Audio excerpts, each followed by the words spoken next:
Am I really good enough for you? You are the one I want. I don't want to marry anyone else. My fiancée, Emily, said this with a smile. Moreover, Emily is a president's daughter. I, a single part-time employee in my 30s, was an unlikely match for her. My name is Michael. I've been dating Emily for 3 years. Our meeting was thanks to a high school classmate, David, who took me to a matchmaking party. It was a small gathering, held locally, with people from nearby areas participating. There, Emily, who had approached me while I was spacing out, talked to me. At the party, being a part-time employee, I got cold attitudes from the women who looked down on me. I've been working part-time to take care of my sick mother, but she's getting better, and now I'm aiming for a full-time position. I honestly shared, but the chilly gazes remained. Well, I guess it can't be helped. I was almost giving up when Emily showed a completely opposite attitude. Oh, you work in the deli section of a supermarket. Then you must be good at cooking. Well, I am good at making quiches. Quiches. I love quiche Lorraine.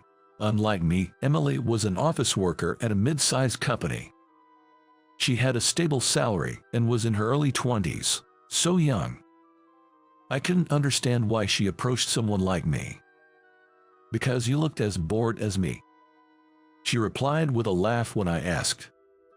Then she asked me, "Hey, which supermarket do you work at?" I worked at a small, long-standing supermarket in this town. When I told her the name of the supermarket I worked at, she smiled contentedly and said, "I've decided. I'm going to date you." What? I was surprised by her words. Of course, unless you don't like it. No, not at all. I'm the one who should say, "Thank you so much." That's how I started dating her. Sorry to ask again, but are you really sure about someone like me? When I asked for confirmation, she replied in a sulky manner, "Because I wanted to be with you." As we were in our 30s, naturally we thought about marriage. But Emily was still 24. She was more than 10 years younger than me, and from an outsider's perspective, she might have seemed to have chosen the wrong partner. I don't need a reason to like you, or, is there something you're dissatisfied with? No, of course not. It's just that sometimes I wonder why me. There was another reason I hesitated about dating her. It was because she was a president's daughter. Moreover, to my surprise, the president of the company that owns the supermarket you work at is my father. She confessed this to me within a week of dating. That's why, when I met you at the matchmaking party, I felt there must be some connection with you, Emily said. I was speechless at her words. She had been encouraged to go on matchmaking dates before but never found anyone interesting, so she decided to go to a party with a friend. Yet, an office worker from a mid-sized company and a part-time supermarket employee like me. Even that was an unlikely match, let alone the fact that her family owned a business. You don't want to break up, do you? Just as I was about to say we were an unlikely match, she glared at me. While I was stunned, I apologized to her, looking down, saying, "No, it's not like that, sorry. Time flew by just like that, and it was only a few days ago that she said, "I think it's about time we start thinking about getting married." I said, "Of course, I've been thinking about it too," and she smiled, took something out of her bag, and held it out to me. "Here you go, an engagement ring. Isn't it usually the man who gives that?" When I told her my surprise, she said, "It's okay, isn't it? A woman can give it too." And that's how we became engaged. Now, I had to meet her parents. "Won't your parents oppose us?" "Don't worry, my dad isn't that kind of strict person." Okay, but still, a part-timer like me and you, it's like we're from different worlds. That doesn't matter, I want you. Hearing Emily say that, I fell silent. Right, my job now is to make Emily happy. It's the first time I've met someone who cares so much about me. I realized I had to cherish her. Got it, I'll try my best to become the man worthy of you. I smiled and replied to her. I don't know if your parents will like me, but I'll do my best." "Thank you." When we went to greet her parents, surprisingly, they accepted me smoothly. Her father, as I heard, was a son-in-law himself, and had come from the countryside when he was young, struggling a lot.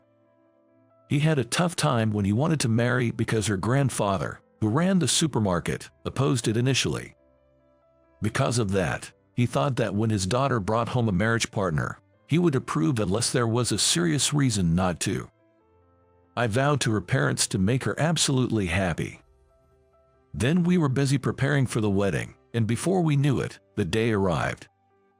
At her request, we had a small wedding with close friends and colleagues at a restaurant we rented out. We had already greeted the family, so they didn't come. It was a casual party. I was nervous all morning and went to the venue. Little did I know that a terrible misfortune would strike on the wedding day. It happened right before the party started. My boss, Jack, suddenly came up to me and asked, "Hey, how did a guy like you manage to win over the boss's daughter? Did you do something shady?" "Jack, what are you talking about?" I was shocked by Jack's sudden comment. He was supposed to be happy for my wedding. I couldn't believe I was hearing such words. "Everyone at work is gossiping. They say Michael must have used some dirty tricks to win the president's daughter's heart." "Yeah, right. Like a part-timer could marry a president's daughter." Jack and other colleagues chuckled at me. People around started to glance over. A tense atmosphere surrounded us, and all I could do was bow my head and endure. "What's going on here?" Then, Emily's angry voice echoed. She stepped forward to defend me and continued, "Stop saying weird things. And I know, there was a time when he was supposed to be promoted to full-time, but you crushed it. You even deliberately put a foreign object in his quiches to create a complaint." "Emily, that was just my guess." As I tried to stop her, Jack blurted out, "Why does the lady know about that?" Then, frowning, he made a face as if realizing he had slipped up. I was stunned. There had been talks about my full-time promotion a few years ago. But a few days later, a complaint arose about a foreign object found in the quiches I was in charge of cooking. This led to the full-time employment opportunity being scrapped. At the time, when I heard about the contamination, I was pale-faced, and Jack said, "It's a shame the result turned out this way because you didn't make proper quiches. You'll need to write a report on this." I remember Jack had a brief smirk after saying that. I, having no recollection of such a mistake, confronted Jack. "Wait a minute, there's no way something could have gotten mixed in during the process. I always ensure everything is checked thoroughly. This has never happened before." "So what are you saying? Are you implying that the customer is lying?" "I've never said anything like that." I began to suspect Jack when I saw his smirking face. He was the one who had displayed those quiches in the store. But there was no proof. I couldn't think of any reason why Jack would do such a thing. Then, an unexpected person appeared before us. Seeing this person, Jack's eyes widened in fear. Mr. Thompson, Emily's father, the president of the supermarket, Mr. Thompson, glared at Jack and continued, "I've been listening to the conversation. You just asked Emily, why does the lady know about that? What do you mean by that?" "No, I was just wondering why she knew about Michael's complaint." Jack stammered his response. "Michael and my daughter are in a relationship. They would discuss such things. The issue is why you reacted to that conversation. That is." Jack slumped, weakened by Mr. Thompson's words. Then, suddenly, he apologized to me. "I'm sorry. I thought if you became a full-time employee, my position would be at risk."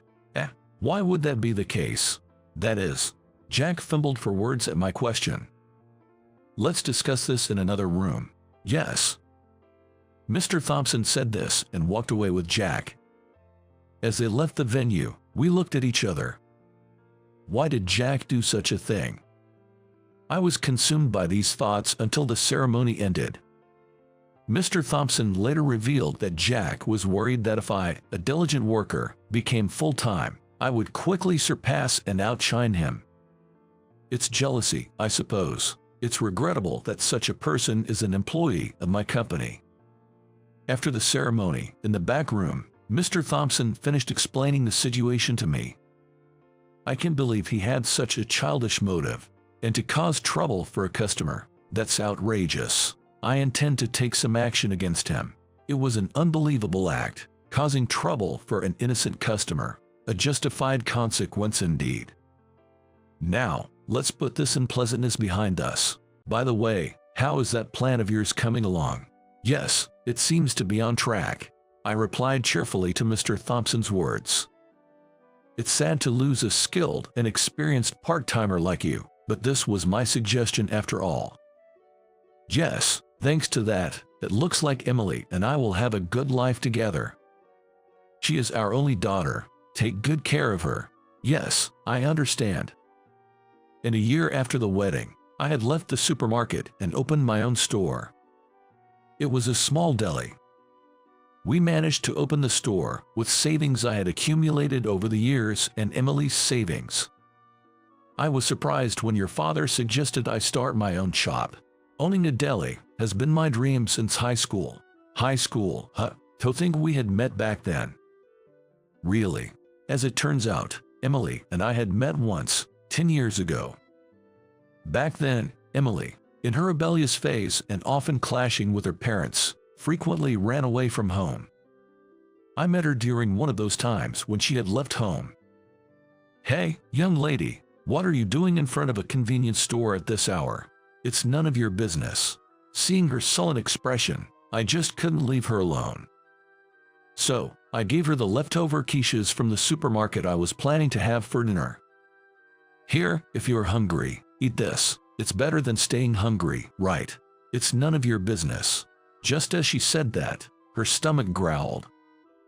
Oh no, my stomach just growled. See, I told you so. I laughed loudly beside her, who was embarrassed. After listening to her parents' complaints, I persuaded her and took her back home. She looked so different then, with heavy makeup and a much heavier body, that I didn't realize until she told me that she was the same girl I met back then. We must be deeply connected in some way. Thanks to your father providing the land, I was able to build my own shop. There are no rental spaces around here, so it was a big help. Your life is starting anew. Let's make delicious deli food together and make our community happy. Yeah, you're right. Gently, I touched Emily's stomach. Next year, our family will grow, and our days will be filled with joy. I'm determined to keep working hard. That's a promise I made to myself.